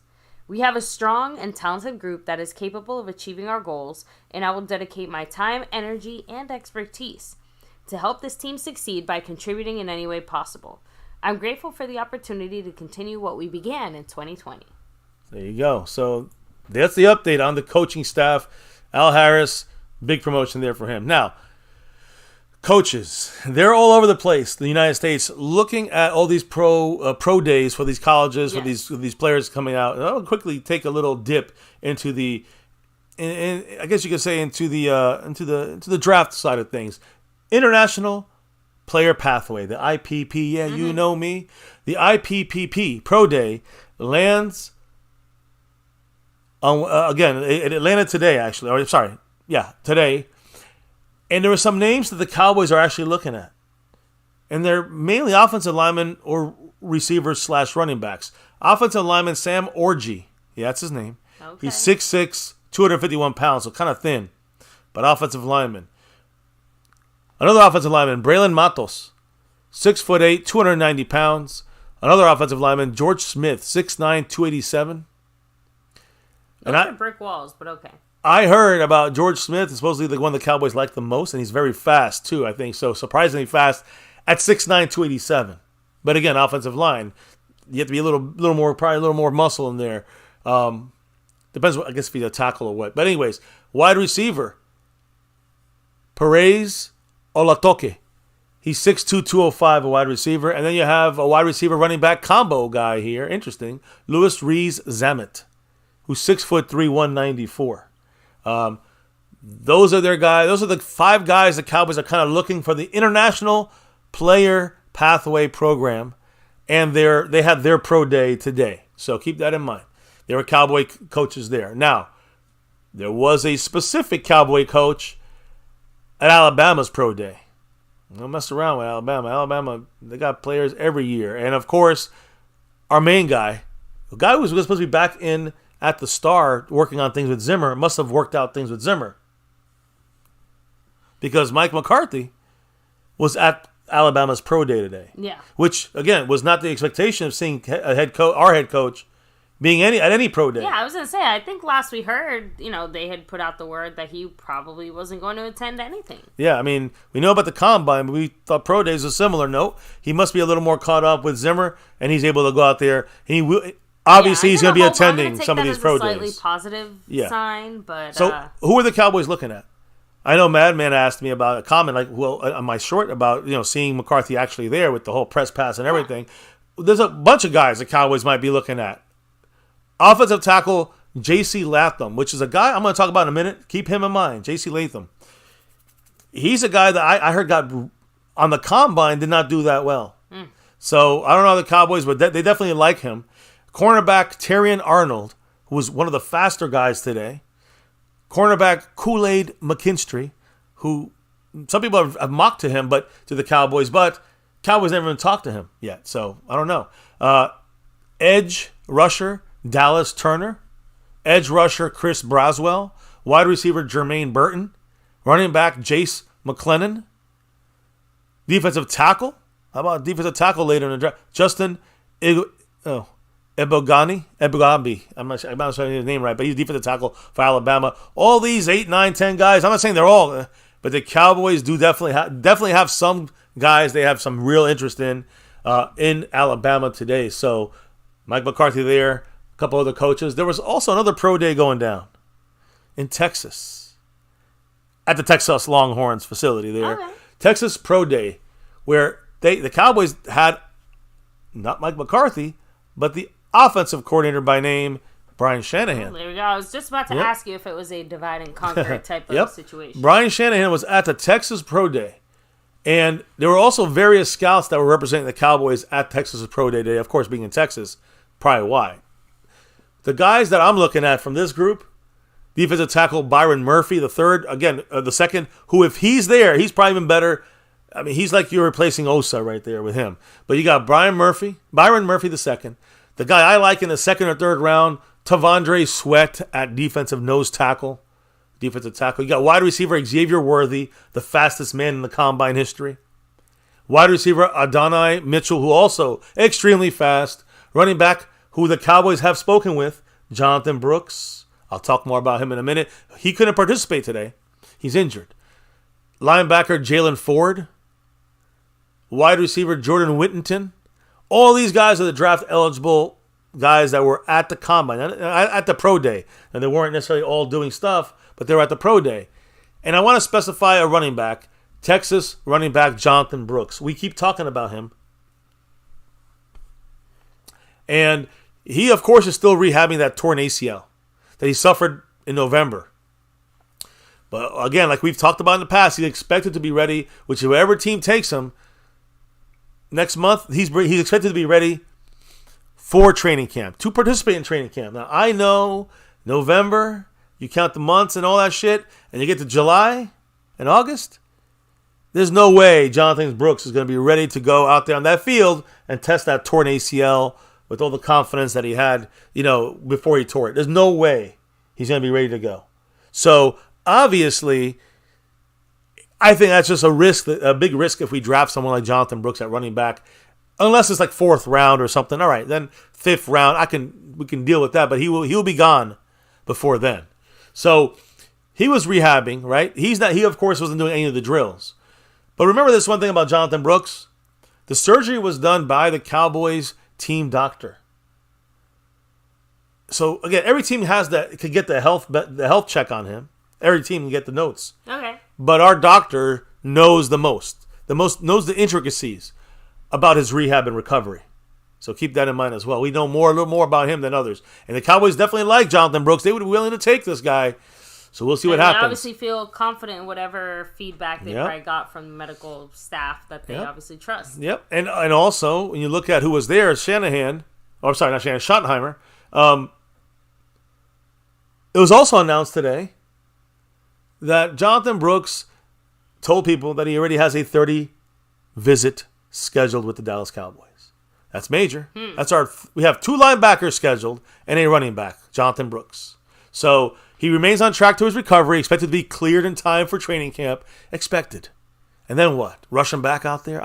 That's what scares me. So either way, and as a rookie coming into the league, to me, it's stupid to draft a running back in the second round. If we did that, it'd be stupid. And it's even dumber to draft one with an injury already in the ACL. That's dumb and dumb. You don't want to be dumbest. So to me, the Cowboys should either wait for him or go look for somebody else if you're going to go running back in the later round if you need to. There's another guy added to our list, though. Because Western Kentucky wide receiver Malachi Corley is the 4th guy on our top 30 visit. So we got 2 linebackers. We, of course, have running back Jonathan Brooks on our top 30 visit. And Malachi Corley, who's a wide receiver. He has a 30 visit set up with the Browns, the Ravens, the Steelers, the Panthers, the Bucks, Seahawks, the Niners, and our Dallas Cowboys. So, again, those 8 visits, those 8 teams, will take place over a span of 17 days sometime in April. So, it's going to be a busy month for Malachi Corley, who, by the way, I know Western Kentucky, trust me, it's a low-grade school, but he is college football's yards after catch king. He's the best in college when it came to getting yards after the catch. So, just so you know, the Cowboys liked him a lot, too. 4 names out of the 30 guys the Cowboys are allowed to bring in for an in-person, very personal visit. So, we'll see what comes out of that. Now, I will jump into one little quick thing. I wasn't even going to talk about this, but I have to. And the reason why is because draft picks. The Cowboys have been, there's a lot of mocks going around, mock drafts. We'll be doing that maybe in April. I'm being real, guys. We're still in free agent mode. I don't care about going over 50 guys and we're going to maybe draft one of them. That's stupid. So I'm going to go over the real guys after free agency passes, and we got more holes to figure out. So it's going to be more players to figure out to talk about in April as we gear up for the end of April, which is the draft. But Mel Kiper and Daniel Jeremiah both did their latest mock draft, and they both had mocked offensive linemen to the Cowboys. Not surprising, obviously. I was going to say, most of us are obviously heavily favoring O-line. It's got to be. Got 2 huge holes on our O-line. So there's always been different tackle options out there that the Cowboys have been mocked to, right? Mel Kiper did that, right? He did it again. And who did he mock? To the Dallas Cowboys with pick 24, Tyler Guyton, which is the guy from Oklahoma. Well, Tyler Guyton, I guess Oklahoma. He is a guy that did not get very rave reviews, I will say, in the combine, from what I remember, from Oklahoma. So Cowboys taking 24th, according to Mel Kiper. He's saying the Cowboys are going to try to replace the long time Cowboy All-Pro, future Hall of Fame Tyron Smith with a guy like Tyler Guyton. And the reason that Mel Kiper is saying this, well, first off, he said Cowboys had no moves in the first week and a half, 2 weeks of free agency. So the guys that he has his short list for the Cowboys, he already had mocked Amarius Mims from Georgia, who's like 6'9". He's the guy that gets injured often. He got injured again with a hamstring in the combine. But he had mocked him to us. He has him on his short list. Same thing with Tyler Guyton. He has Jordan Morgan from Arizona and Roger Rosegarden from Washington. These are the 4 guys that he sees most likely to be a Cowboy at tackle at pick 24 for Mel Kiper. All right? Out of those 4, he says only Morgan played the majority of his snaps at left tackle. The other ones have been at right tackle and other spots on the line. But according to him, he believes Tyler Guyton has the highest ceiling of all these guys I just mentioned. So again, the fact he's basing this off of is he started 14 Only 14 games in his college career, but he has outstanding physical tools and a high ceiling. And the tools that he has can be molded easily by any NFL coaching staff, in the offensive line. So Tyler Guyton is Mel Kiper's guy right now. He finished off by saying that the Cowboys also have a hole to fill at center with Biadasz leaving to Washington. And then he mentioned a name that is my favorite, JPJ from Oregon, Jackson Powers Johnson. He believes he could be in play at 24 if the Cowboys go inside. So that was Mel Kiper's 2 cents, right? He mentioned Oregon's Jackson Powers Johnson as a name if the Cowboys were thinking of selecting a guard center at the 24th pick. And then I go over to NFL media, NFL Network's Daniel Jeremiah, who did his latest mock draft, and guess who he mocked to us? Another offensive lineman, the guy that Mel Kiper said could be in play if we go at the center, Jackson Powers Johnson. So JPJ is getting mocked to us in a lot of different mocks. Like he's going to be there at pick 24. Oregon, interior offensive lineman can play guard and center. He was a junior. 11 years ago, the Cowboys took center Travis Frederick at the bottom of the first round and worked out. So according to Daniel Jeremiah, he believes the Cowboys go with the same formula. End of the first round, go for JPJ.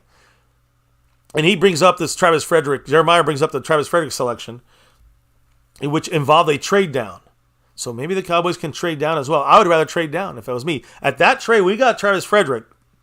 We traded down and got an extra third-round pick. So, and that's literally what I said earlier today. I said we trade down to the bottom of the first round. Then we're going to get an extra third-round pick, which is desperately needed by this fucking team. Let's be honest.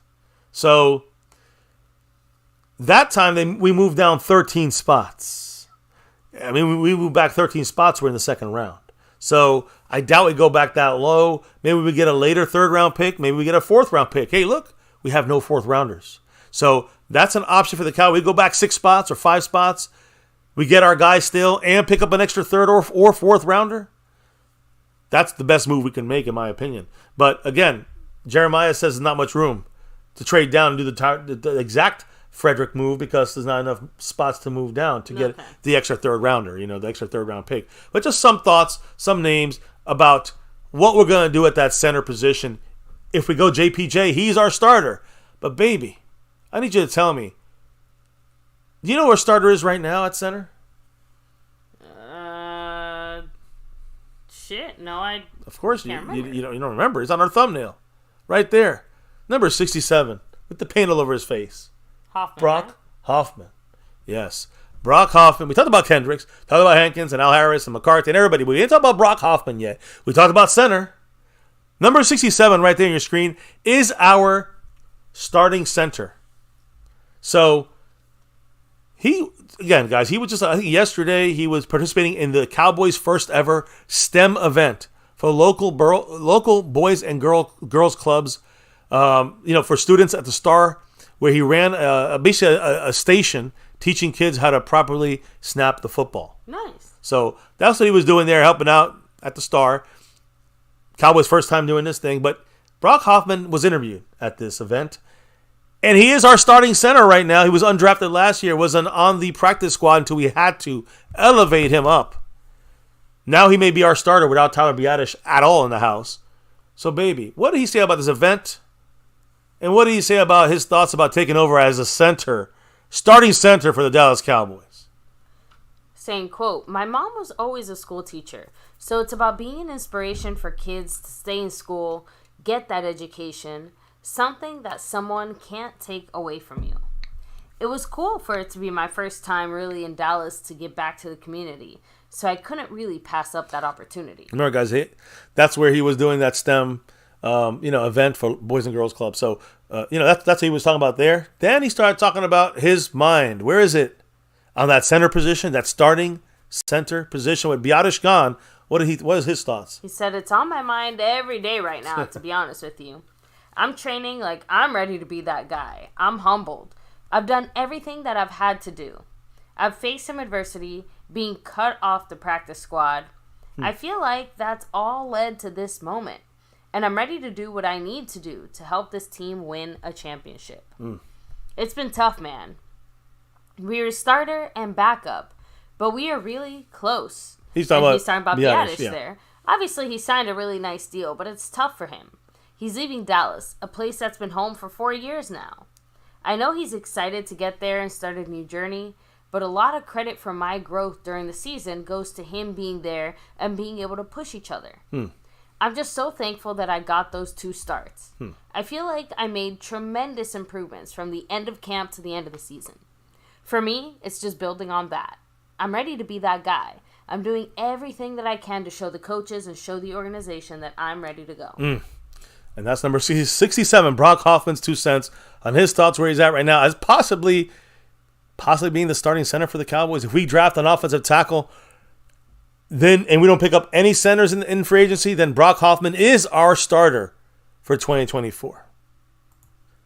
I don't know what you guys think about that, but I don't like it. I like Brock Hoffman as a backup. I like TJ Bass as a backup. As starters, my stomach gets bubbly and starts rumbling, and I get nervous, and I don't like it. And Dak gets, does he get the snaps right? Does Brock Hoffman make the calls with the other offensive linemen? Does he make those offensive line calls right?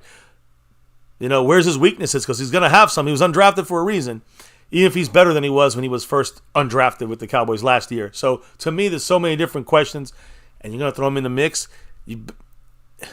You draft the guard, I guess you can go, put a guard next to him that's drafted, a rookie right next to him.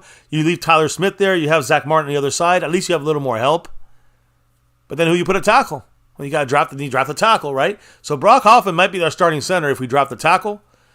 And if we draft a guard center, then Brock Hoffman will be the backup, as he should be. And then TJ Bass might have to be the starter so Tyler Smith can pop out the left tackle. So either way, we got ourselves an undrafted on that offensive line even after the draft.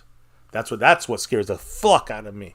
Now, Mike Aldana said it's time to take off the training wheels with Hoffman if you really want to be the center. El Cool said, I like Hoffman. He showed more heart and craziness this year than Tyron and DeMarcus Lawrence ever did in their career. Mr. Seabass said, okay, MCF, but Hoffman, TJ Bass the whole year. How do you feel about that? No, I don't like it. I fucking hate it. I listen, TJ Bass at guard can probably get us through a couple of games. Brock Hoffman at center, I'm not as happy with that. I know he said he had 2 starts, which definitely helps him, and I appreciate it. He's gotten better. But guys, we got to remember, these are just guys we like because they played hard, they played well for the little bit of playtime they had. But we got to remember, these are still undrafteds. They have very little experience in the NFL. You want both these guys starting side by side for 17 games plus maybe? Protecting Dak and opening holes in the run game, it's just not realistic that it's going to be consistently happening with both those guys next to each other. So that's the best thing we're going to do is at least we're going to draft a tackle or a center. So at least there's only 1 hole rather than 2. But there's still going to be a hole there even if Brock Hoffman does okay. Or even if TJ Bass does okay at guard. There's still going to be a hole, and that's going to be them. They're still the weakest link on our offensive line. And we didn't do anything to fix that shit. Asmodeus said there's so many holes on this team, it's like Swiss cheese. Hey, I'm telling you. Rico Dowdle's a running back. You know what I mean? Like, what the fuck? Rolando Rodriguez throughout the MCF. The reason the Cowboys promoted Al Harris to head assistant coach is that another team next year can't hire him as defensive coordinator. Good Teams point. can only hire up positions to head coach. So It cannot be a lateral move. This locks him in with the Cowboys for a bunch of years here, as long as the Cowboys want to keep him in. That's a great point. I missed that. I didn't think. I hadn't considered that. I love learning. See, I learn on here. You guys learn from us a little bit, but we learn from you guys a little bit too. So that's what it's about, this channel. Appreciate that info. Great point. He cannot be, unless it's a head coaching job, he cannot go be a defensive coordinator now. But, you know Quinn would take him. You know it. So, Mike Adnan is saying Clown Show wants unproven players to take over these key positions. Exactly. That's the problem. That people buy into it because they like the guy of last year he played 2 games. They don't realize the bigger problem is it's not going to work. 1 out of 1,000 times it works. David at JFKMOKP said, the back end of free agency. Yeah, that's we're at the back end. Well, no. We're not at the back end. We're at a weekend, basically, right? Really, 10 days, but it's really a week of actual days of the week. It started last Wednesday, so it's 8 days. The Cowboys I forgot it can get worse. The Cowboys, the Cowboys going to wait till a lot of these players kind of keep trickling down. Like I said, if Kareem Hunt falls all the way down to the cheapest you can get him for, veteran salary benefit deal, then the Cowboys may sign someone like Kareem Hunt, Clyde Edwards-Helaire. If they get to those levels, most of them will not reach it. But the one or two that do, the Cowboys will sign for the cheapest you can get them for. And then say these are superstars, and they're going to challenge. We're going to challenge for a Super Bowl because we got these guys at the bargain basement values here. So, that's the big issue with the Cowboy front office. They love this to tell us how Brock Hoffman is great and T.J. Bass are great, but who the fuck did they beat out to get that spot? Not the backup role. They earned that. The starting role. Who did they beat out? They beat no one out. They beat Tyron Smith's ghosts, and they beat Tyler Biadish's ghost. That's who they beat. They beat nobody. And that's my issue. The front office, their brains up their ass. So, with that said, guys, again, I do believe that brings us to the end of the show. Stream. Yes. And we will, or I will, probably be going live for a little bit, chilling. My inability to sleep will be taking me to the after dark hours. So join me over there, probably around like maybe an hour at the most from now. I'll be over there. I got to do a little work, a little snack, and we'll do a little couple drinks and some music, for a couple hours. If you're up that late, if you're in the West Coast, if you're in Hawaii, you probably might see me out there. MCF After Dark. Go ahead and search for it, guys. Also, let's shout out a lot of the people After Dark representing the board here right now. Like the sponsor of the week, Dead Fool. Much love to you. And not only the sponsor of the week for the first time here at My Cowboys Family, but also the king of the Cash App for the first time, Dead Fool. Beating out all the others, the great McLovin, the great Jeremy Bramlett, the great Marco Seppian. Dead Fool wins them all this past week. And currently, he's in first place again on the Cash App. Trying to go back-to-back like our 90s Cowboys. And also, currently, even though we're early in the week, first place on the overall board over guys like Sco, 971, over guys like McLovin, over people like Grateful Nomad. Appreciate you all.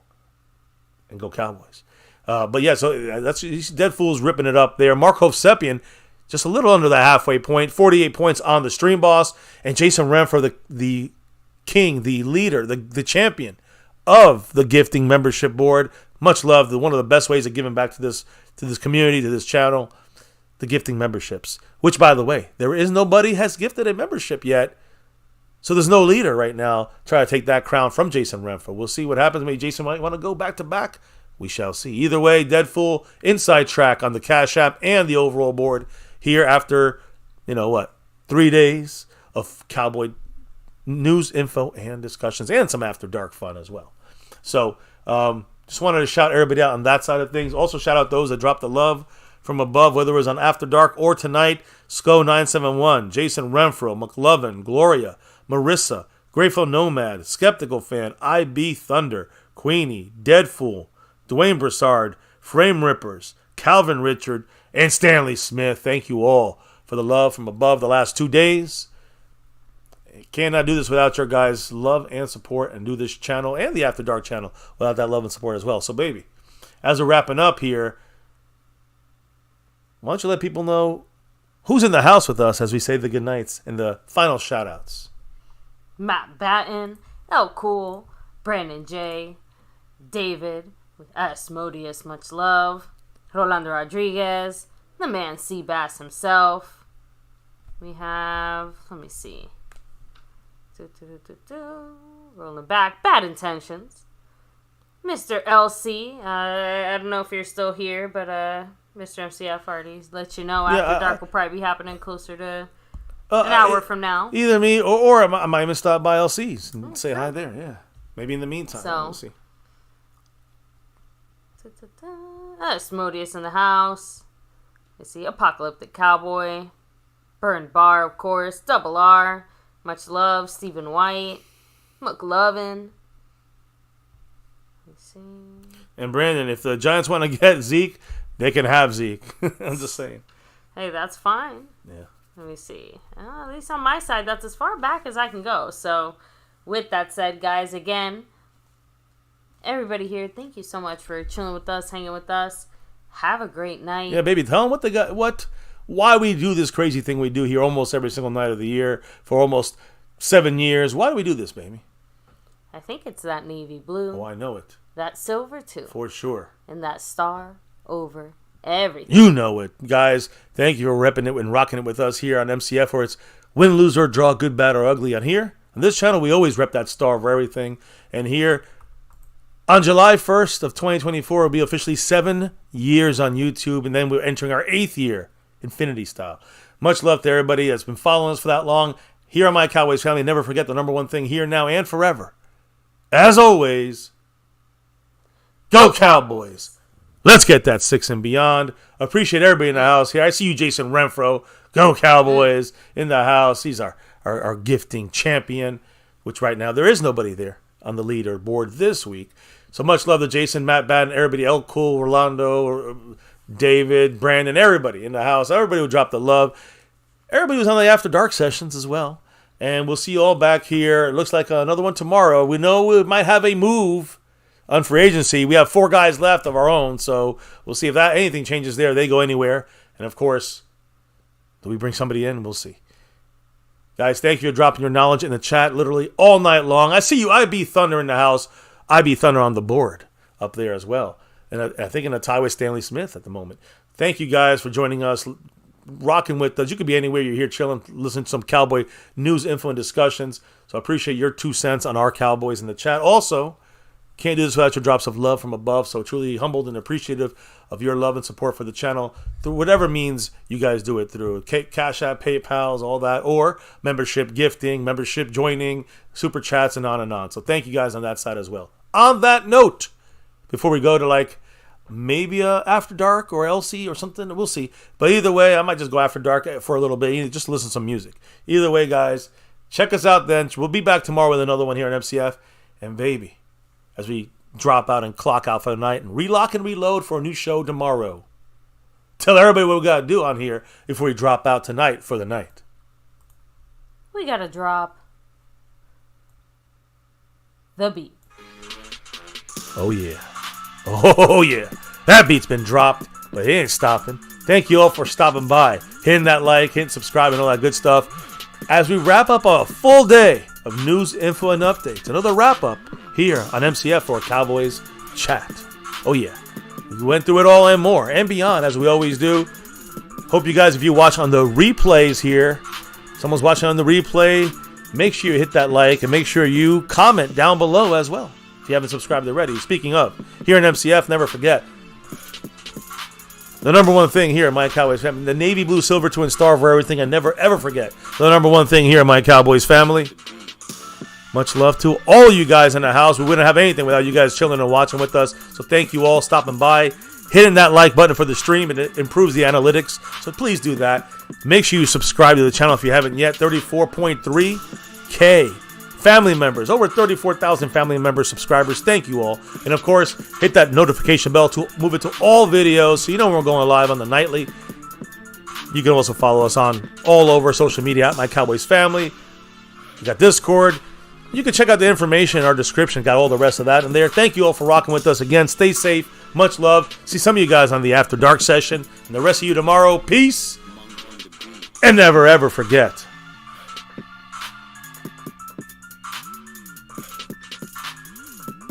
Go Cowboys!